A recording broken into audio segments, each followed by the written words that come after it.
Hello everyone, and welcome back to my channel. I'd love it if you could leave a comment letting me know where you're listening from around the world. Also, don't forget to like and subscribe if you're enjoying this video. Story 1. I didn't believe in skinwalkers. No, I was one of those guys who scoffed at the old legends, thinking they were just some weird desert folklore that had been passed down through the generations.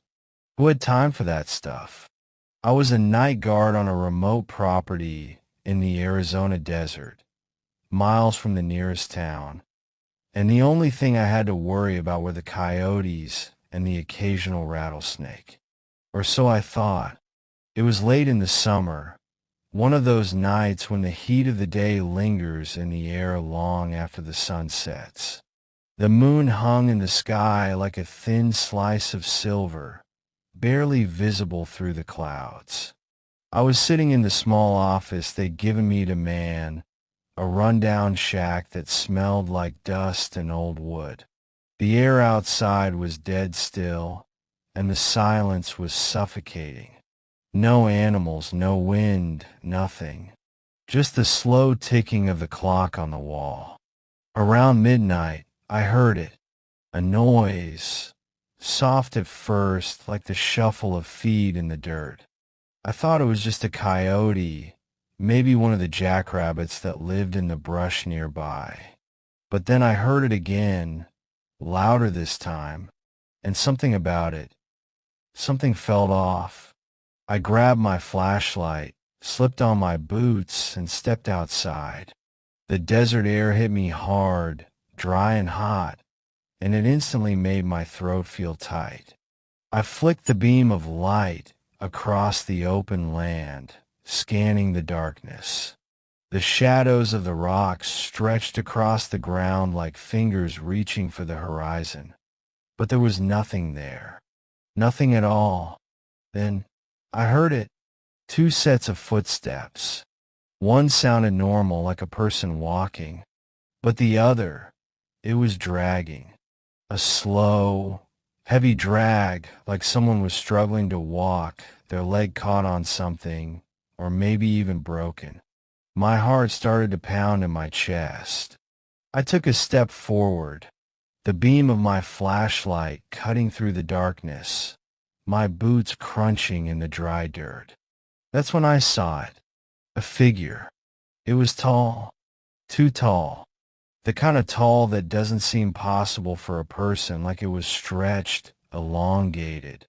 Its body jerked unnaturally with each step, like something was forcing it to move, but not in a smooth, human way.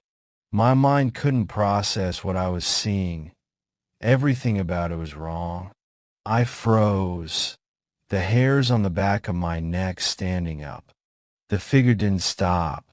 It kept moving toward me, its shape becoming clearer with every step. But there was something deeply unsettling about the way it moved.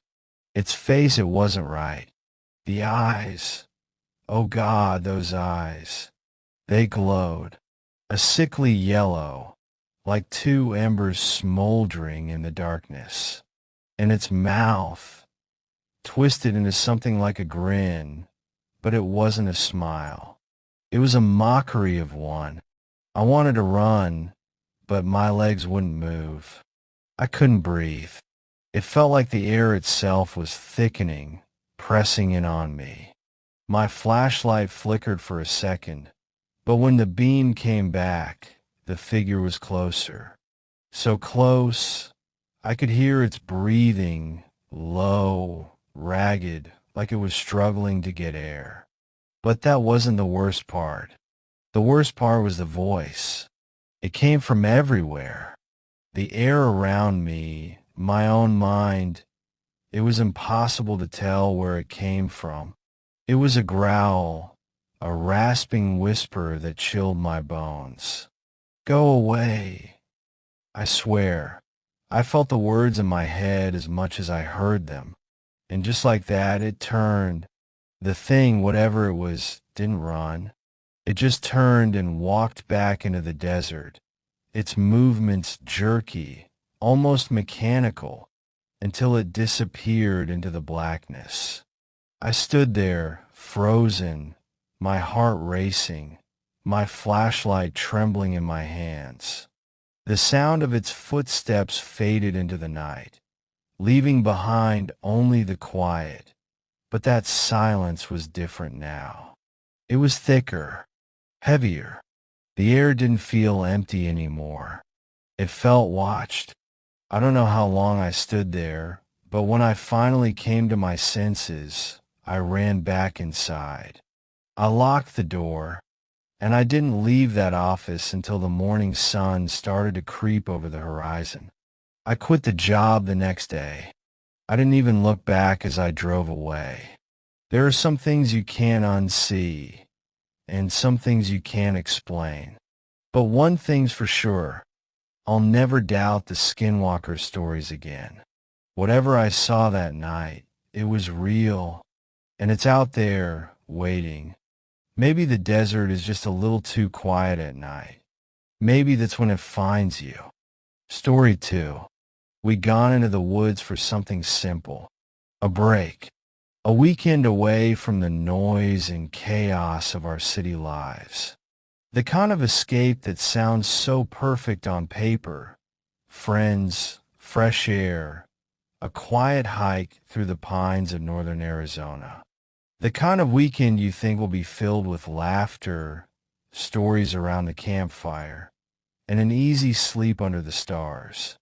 But when we set off down that trail, none of us could have guessed we were about to walk into something that would haunt us for the rest of our lives. We decided on a lesser-known trail, something more remote. It promised seclusion and beauty, and honestly, the kind of peace we craved. At first, the hike was just like any other. The path twisted through the forest, narrow and shaded by the towering pines. The sun was warm on our backs, but the cool air beneath the trees made the sweat of our city lives evaporate quickly. We didn't even realize how far we'd walked until the sounds of the forest changed. There was this moment, this heavy, eerie silence that suddenly fell over the woods. Birds stopped chirping. The wind stopped rustling the leaves. Not a single insect buzzed. It was as if the whole forest had held its breath, waiting for something to happen. At first, I thought it was just my imagination, but then I saw it. In the distance, just beyond the trees, something moved.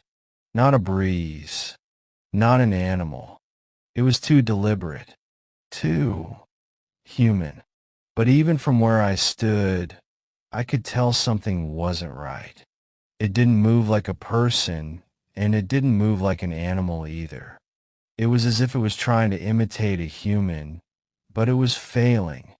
Every step was off, like its legs were too long or its knees bent in a strange direction. I should have known then. I should have turned around and told everyone to get out, but I didn't. I called out, "Hey, you all right?" The figure stopped. For a split second, I thought it was just a hiker, maybe a little odd in the way it moved. But then it turned, and I swear to God, I could feel it in my bones. This wasn't a man. His face was wrong. His skin was so pale it was almost gray, stretched tight across his bones, and his eyes were deep, hollow pits of darkness, only flickering with this strange red glow. For a moment, he didn't say anything. He just stared at me, those eyes burning into mine. And then it spoke. It didn't speak with its mouth. No, the voice came from inside my head. The sound was low, like the growl of an animal. "You shouldn't be here." And that's when it happened. The man, if that's even what he was, shifted. It started in his arms. They stretched out, unnaturally long, twisting like rubber, reaching towards the trees, snapping like branches under the strain. His face started to change too. It was like the skin was melting away, revealing something beneath it, something monstrous, something that didn't belong in this world. His mouth stretched open, wider than it should have been, and I saw teeth. Teeth that weren't human, jagged and sharp like they were made for tearing. I don't know how I moved, but suddenly my legs were carrying me away from that thing as fast as I could run. I shouted to my friends, trying to drag them with me, but they were just as frozen in terror as I was. We stumbled, tripping over tree roots, not daring to look back. I could feel the thing behind me, hear it moving in the trees, always just a few steps behind. By the time we reached the clearing, the sun had set, and the woods were too quiet. We didn't speak, not one of us. We huddled together, backs against a tree, staring into the dark, waiting for the thing to come for us. It never did, but we didn't stay. We left the woods that night, and we never came back. It's been years, but I can still hear the voice in my head. You shouldn't be here. And I know that whatever it was that we saw wasn't human. It wasn't even close. It was something else, something older, something that shouldn't have been in the world, something that had taken the shape of a man just long enough to warn us. And I haven't told anyone the whole truth, not even my friends. Not about the way its eyes glowed, or the way it laughed like it already knew what was going to happen next. But we all know what we saw. It wasn't a man. It was a skinwalker. Story 3. It's been years since it happened, and I still can't shake the memory of that night. Some things you try to forget, but they don't let you. They follow you, like a shadow that never leaves, no matter how far you run. I don't know what we saw that night, but I know it wasn't human. My brother and we were up in the mountains, renting a little cabin tucked away in the middle of nowhere. We'd been looking forward to this, just the two of us, getting away from everything for a weekend of hunting and brotherly bonding. The cabin was old, built into the side of a steep hill, surrounded by tall trees that seemed to whisper when the wind blew. It felt like the kind of place where you could forget the world, if only for a while. The kind of place where nothing could touch you, except maybe the silence itself. On the second night, we decided to head out for a late-night hike. The weather had been clear, but out here, the mountains had their own rules. The air was thick with the smell of pine, the kind of smell that sinks into your skin and stays there for days. We were hoping to spot some wildlife, maybe even a deer if we were lucky. But luck, as it always does in stories like this, had other plans. We weren't even halfway to the ridge when the storm hit. It came out of nowhere, black clouds rolling in like a blanket over the sky. And within minutes, it was pouring. Cold, heavy rain that soaked us through, turning the path into a muddy slip-and slide. We barely made it back to the cabin, water dripping from our clothes, our boots caked in the wet earth. And then, as we reached the door, something was off. The door was locked from the inside. Now, I know for a fact we'd left it unlocked when we went out. We always did. So, standing there in the rain, staring at the door that wouldn't budge, well, it made my skin crawl. My brother tried the handle a few more times, grunting with frustration, but the door didn't give. That's when we started to hear it, the sound of something moving inside the cabin. Slow, deliberate steps like someone was pacing back and forth. It was faint, but it was there, My heart started racing. My brother, being the practical one, kicked the door hard. It splintered just enough for him to get his shoulder into it. With a grunt, the door finally gave way, swinging open with a creak that sounded too loud in the stillness. We stepped inside, dripping wet, but what we found, it didn't make sense. Everything was as we left it, except for one thing. A trail of muddy footprints, fresh and too large to be from any animal, led from the door to the fireplace. At the center of the floor was a dark stain, thick, dark, and spreading. My first thought was blood, but it couldn't be. Couldn't be. I swallowed hard. It's just some wild animal, I said, trying to convince myself. But I could feel it then, the eyes. I swear, something was watching us, just beyond the edge of the firelight, and I couldn't see it. I don't think I wanted to see it.